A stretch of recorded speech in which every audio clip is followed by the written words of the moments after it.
Jake Lawson had always been the kind of man who believed he was invincible. Maybe it came from growing up near the Pacific Ocean, where he learned to surf before he could swim. Or maybe it was from the years spent filming dangerous underwater documentaries, cameras rolling as he swam with sharks, free-dived into deep-sea trenches, and tagged unpredictable marine predators. He called himself the ocean's son, and the name stuck. But Jake was getting older. The once fearless 30-year-old with salt-stained hair and sun-baked skin had become a man in his 40s with tired eyes and a strange sense of urgency as if the sea that once embraced him was starting to whisper warnings he didn't want to hear. He ignored them. He always did. The documentary team had gathered for one final project. Silent Killers, The Truth About Orcas, was supposed to be his masterpiece. Jake wanted to show the world how intelligent, complex, and dangerous orcas really were. Not the smiling performers from water parks, but the apex predators who hunted great whites for fun and knew how to strip flesh from bone with chilling precision. This time, he told the crew, "We're not watching from the boat. I'm going in," they argued. Olivia, the marine biologist on the team, and someone who had once shared his bed, pleaded with him. "Jake, these orcas off the Patagonian coast aren't like the ones in captivity. They're wild. They've never had contact with humans." Jake smirked. That's exactly the point. The waters near Punta Norte, Argentina, were infamous. Every year, orcas came to beach themselves intentionally to snatch seals off the sand. It was one of the rare places on Earth where humans had witnessed orcas using land as part of their kill strategy. Jake had seen videos, but he wanted more. He wanted to swim in the same waters, feel their presence, see the black and white shadows, glide past him like death itself. He wanted to feel alive. They launched the Zodiac at dawn. The sun was still climbing the horizon, casting orange and pink streaks across the ocean's surface. Jake zipped up his wetsuit, slapped the GoPro onto his chest, and gave the crew a final thumbs up before sliding into the water. "I'll be fine," he called out. "They're curious, not killers." The silence underwater was deafening. Schools of fish scattered around him like confetti, and the cold bit through his suit in places he didn't want to admit.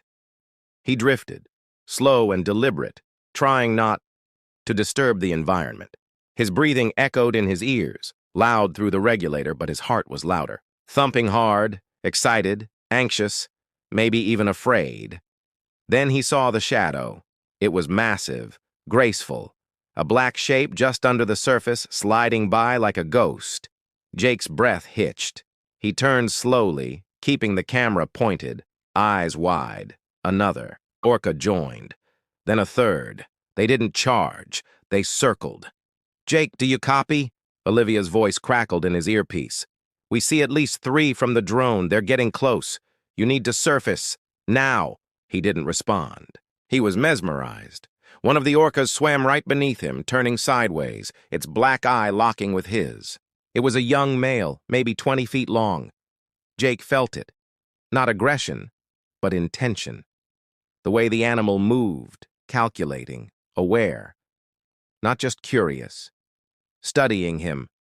Then something changed. The water shifted. The youngest orca bumped him, soft, like a nudge.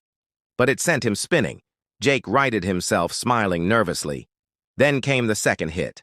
Harder, like a warning. "Jake, get out!" Olivia screamed. "They're testing you! You're not prey yet!" But Jake couldn't move. His limbs went stiff, his instincts at war with his pride, and then the first bite came. It wasn't the young one. It was a larger female. Fast as lightning. Her jaws closed around his leg and pulled. The pressure crushed his calf in an instant. He screamed. Underwater, it came out as a choking gasp. Bubbles erupted from his mouth as the pain lanced through him like fire. He kicked, thrashed, tried to escape, but it was already too late. Jake's screams were useless underwater. All the air that had been in his lungs was gone, scattered into a silver cloud of bubbles as the orca dragged him deeper. The pain in his leg was white hot, sharp enough to split his mind in half. One part told him to fight, to survive. The other part, the one already slipping into darkness, told him he was done. But Jake Lawson didn't go down easy. He clawed at the orca's slick skin, punching, thrashing, anything. He reached for the emergency knife strapped to his hip, but it was gone, ripped off in the struggle. All he had now was panic and a dislocated shoulder from the violent jerking. Then, the orca let go. Just like that, it released him. Jake spun in the water, blood pouring from the mangled mess of his lower leg. Through blurred vision, he saw it. 3 orcas swimming just feet away. Their massive black and white bodies moved in eerie synchrony, circling again like wolves. He realized then what Olivia had meant. They weren't attacking. They were playing. Orcas didn't kill quickly. Not always. Not like sharks. No. These creatures toyed with their prey. They studied, tested, took turns, and Jake, the ocean's son, had become a seal in their eyes. His head broke the surface for just a moment. Gasping, he screamed toward the boat. "Help! Olivia!" The Zodiac was still there, maybe 30 feet away. He could see the crew scrambling, Olivia shouting into the radio, someone aiming a harpoon gun, another preparing a rope ladder, but Jake wouldn't make it that far on his own. Then came the second bite. This time, it was his side, ribs shattered, skin torn. He saw the blood bloom in the water around him like red ink dropped into a fountain.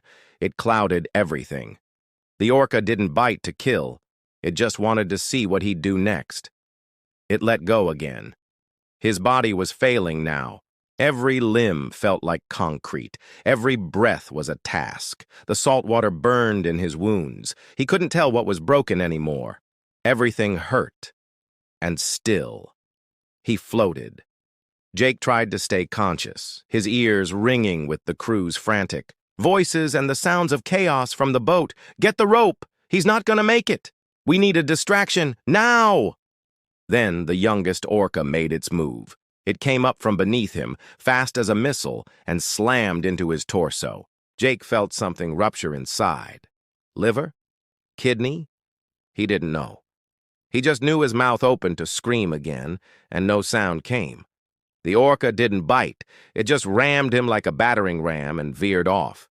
He was sinking again.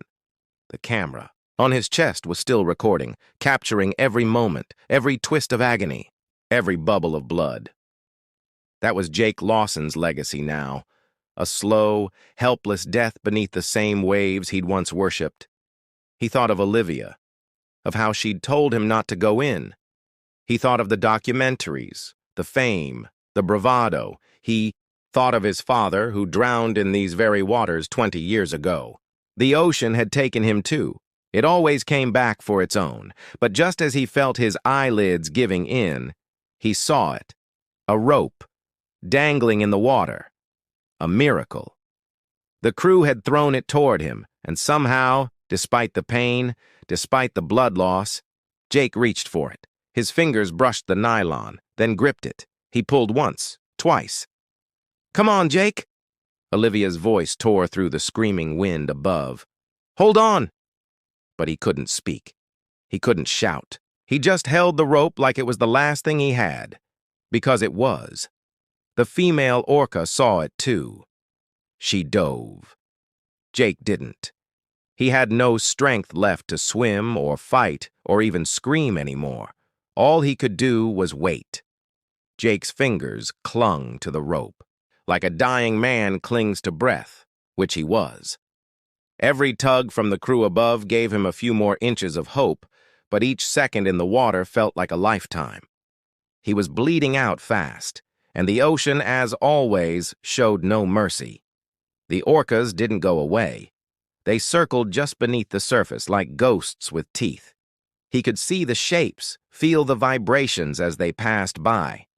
One of them, probably, the young male, rose near him, exhaled a burst of air through its blowhole, and then dived again. He wasn't even worth the trouble anymore. He was too weak to be fun. But the matriarch didn't agree. She returned like a storm. She breached just 10 feet from him, slamming the water and sending a wave toward the boat. The crew lost their footing, nearly pulling Jake back under. Then, she dove straight at him. Jake braced, too weak to fight, too tired to scream. But just before she could strike, a harpoon shot into the water and hit her. Not deep, not fatal, but enough to sting. She vanished into the depths, leaving only blood and bubbles in her wake. The crew pulled harder now. Jake's head broke the surface again. His body dragged behind him, limp like seaweed. The water around him was a soup of his own blood. His wetsuit had turned slick black and red. Below his right knee there was nothing, just shredded meat and exposed bone. "Keep pulling, keep," Olivia screamed. "Don't stop! He's still breathing!" Jake heard it, faintly. Her voice, the panic, the heartbreak. She still cared. They hauled him into the boat, his body hitting the floor with a wet thud. Olivia dropped to her knees, eyes wide at the sight of him.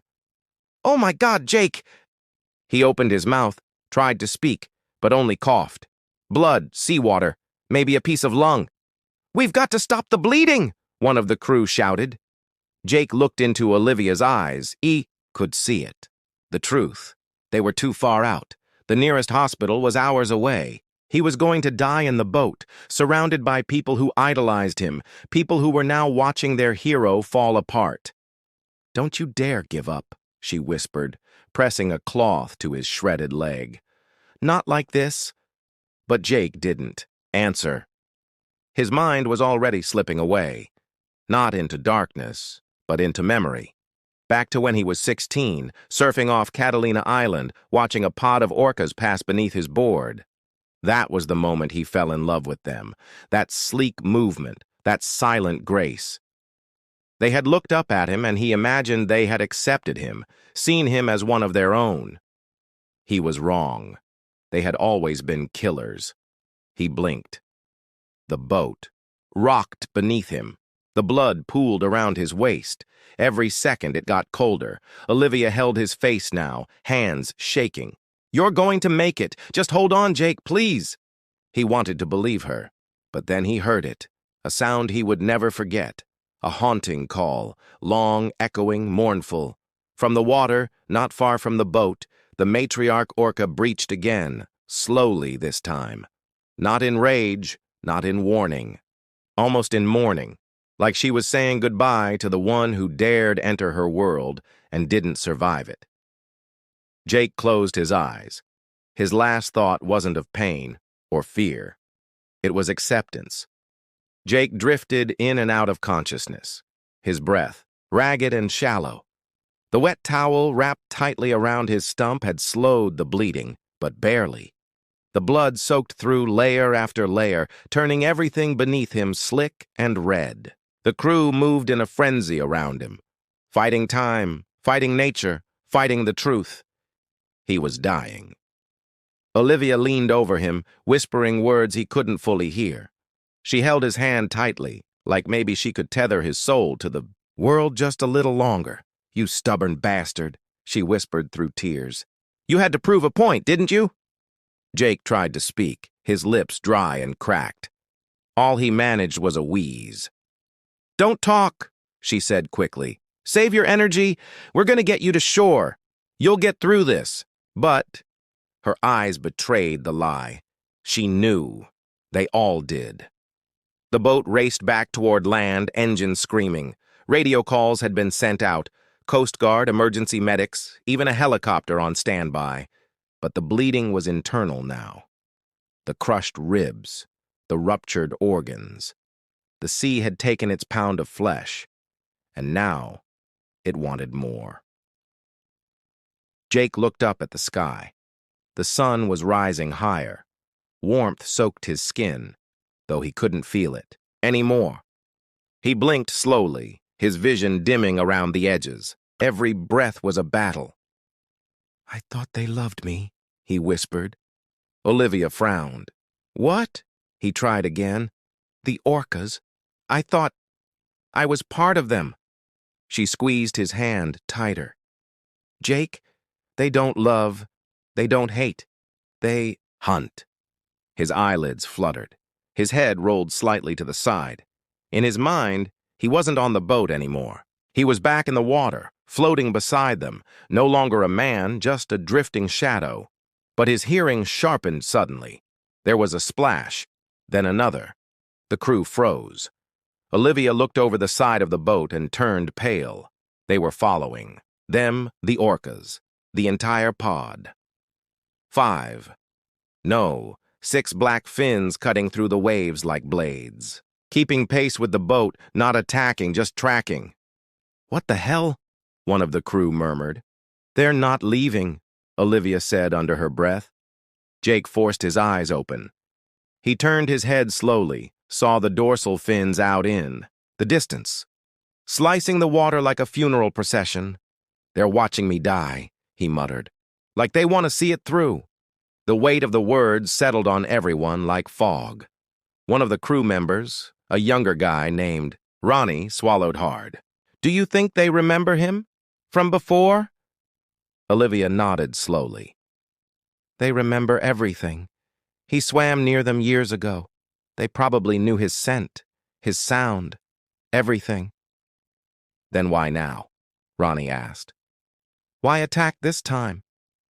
Jake coughed, a wet sound, blood bubbling at the corners of his mouth. He answered for her, "Because I crossed the line. This time, I went too deep." The boat sped on. The shore was still far off, but visible now, a hazy promise. The medics were waiting. The radio buzzed with confirmation. 10 more minutes, they said, but Jake Lawson didn't have 10 more minutes. His breathing slowed. His lips parted, but no sound came, just a soft exhale. Olivia shook him gently. Jake, stay with me." He blinked once. "I'm tired," he said. "Tell them. Don't follow. Let them go." Olivia leaned down, her forehead touching his. "You should have listened," she whispered. "You always had to make the ocean love you, but it doesn't love anyone." Jake gave a weak smile, the kind a man wears when he knows the punchline. Of the joke is his life. Then his eyes rolled back, and the ocean watched. Jake's chest barely moved now. His breaths were faint, shallow whispers of life.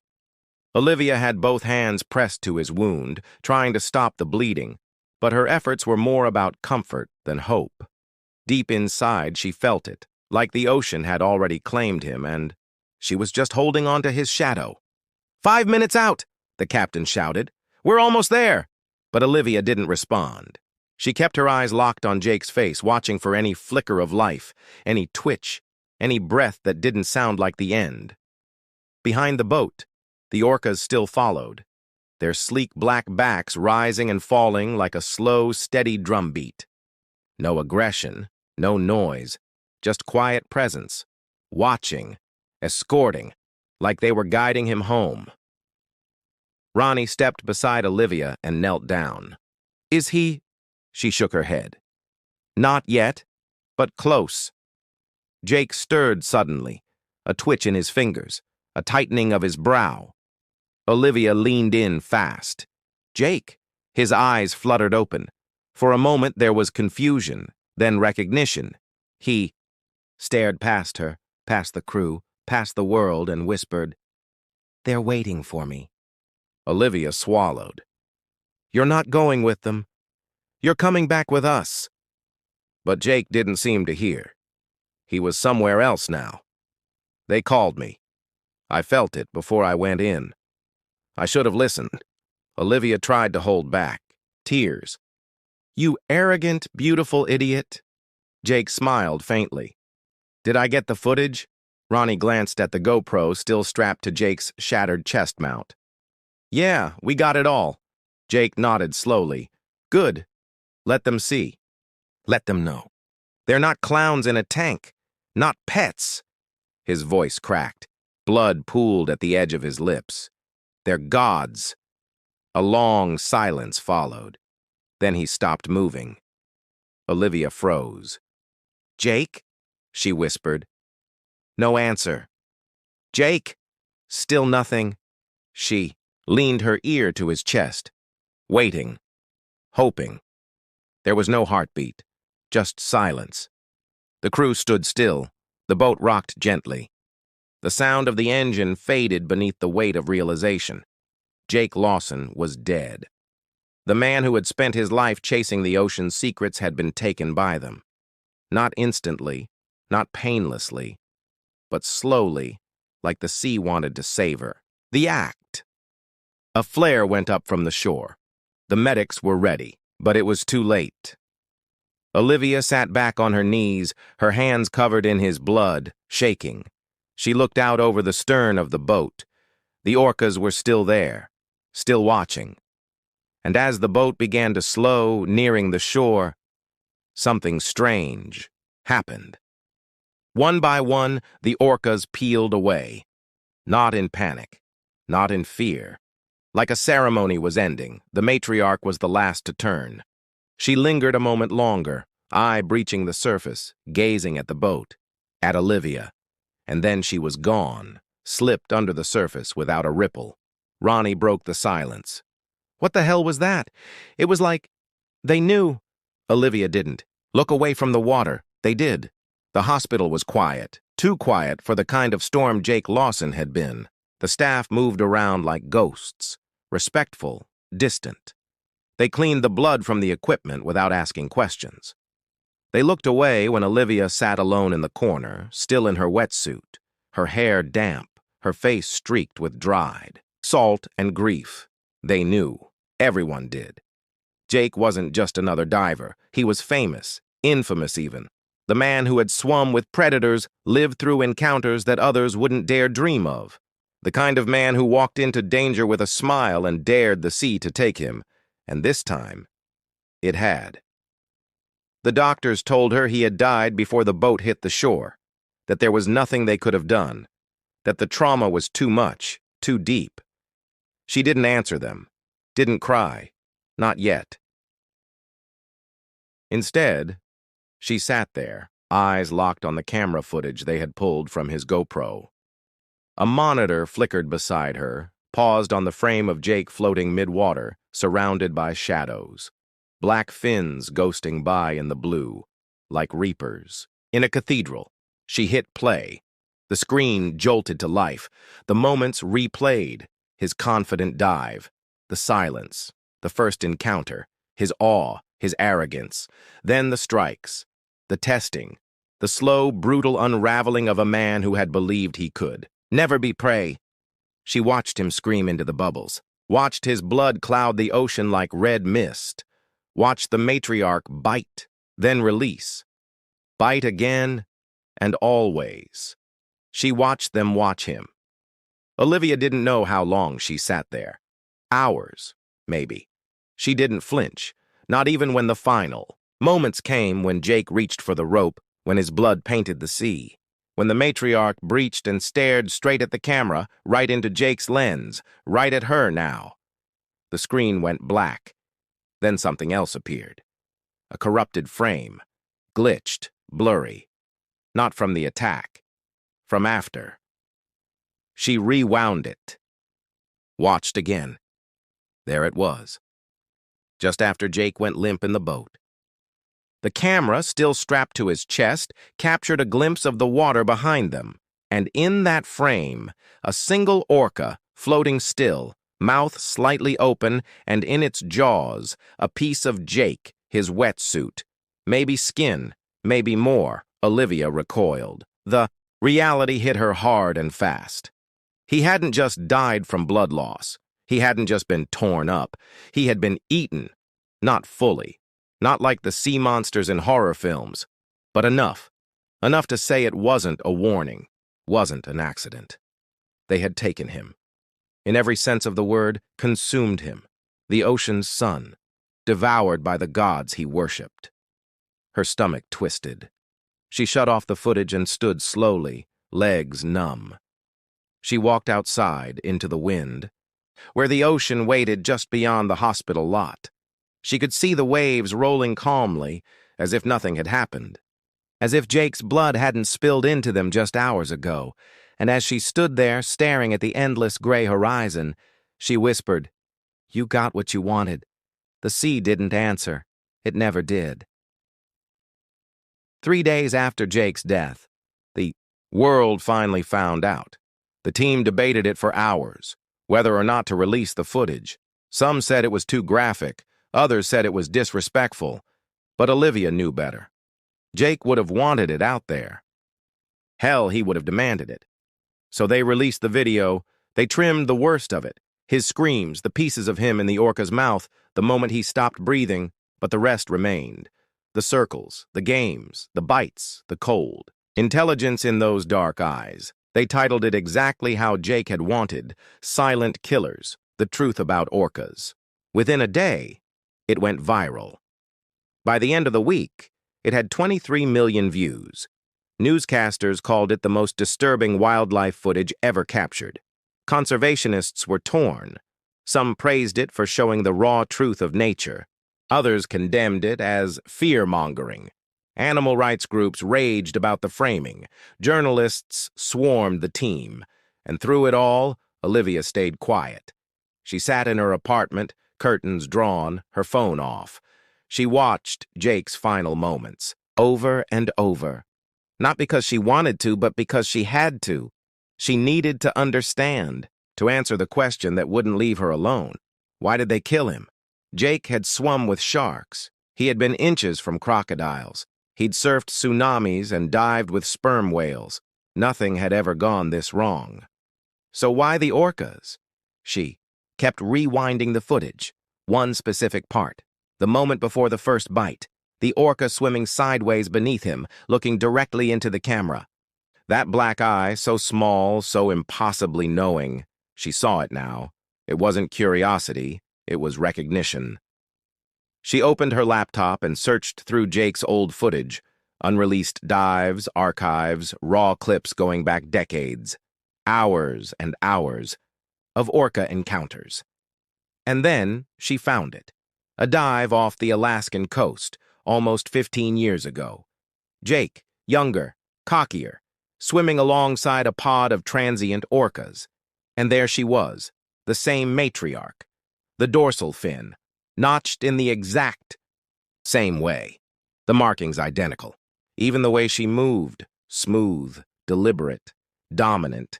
She had seen him before, and he had gotten too close. The footage showed Jake chasing her, trying to tag her with a research tracker. She'd swerved, dodged, circled, and then the clip ended.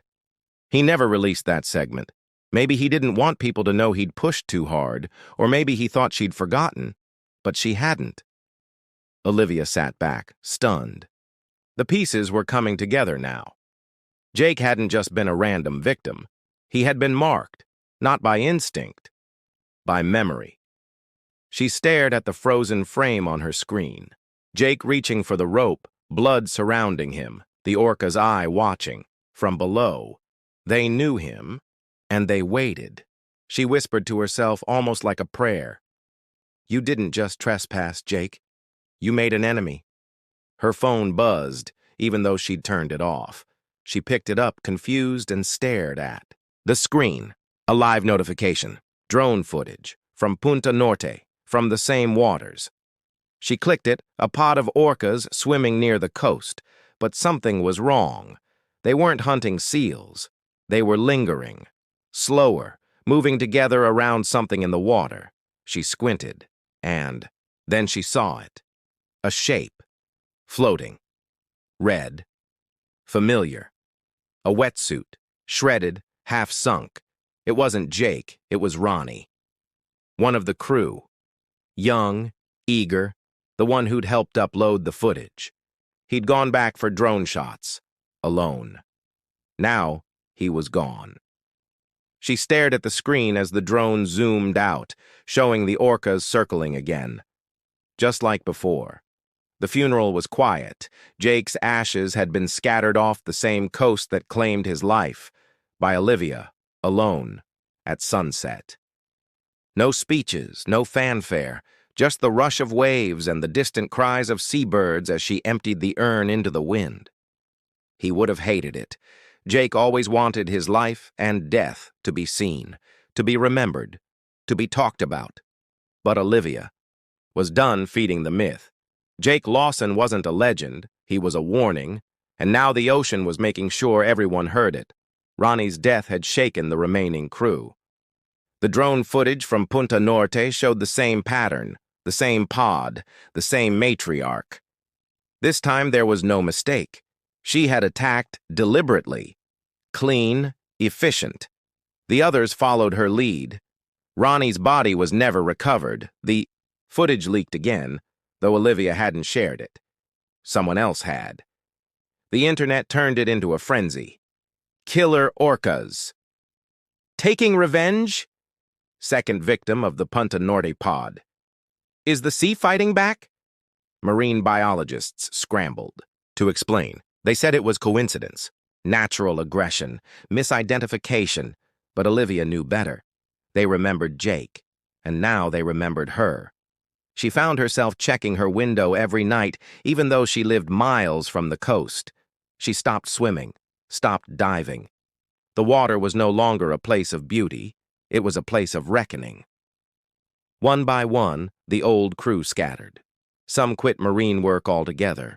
One went back to Canada and refused interviews. Another disappeared off the radar completely. But Olivia stayed. Not because she wanted to, because she felt watched. It started small. Whispers, waves crashing louder at night. Her dreams filled with black eyes staring through murky water. Then, the letters arrived, typed, unsigned, always the same words, they don't forget. At first, she thought it was sick fans, people obsessed with Jake's story.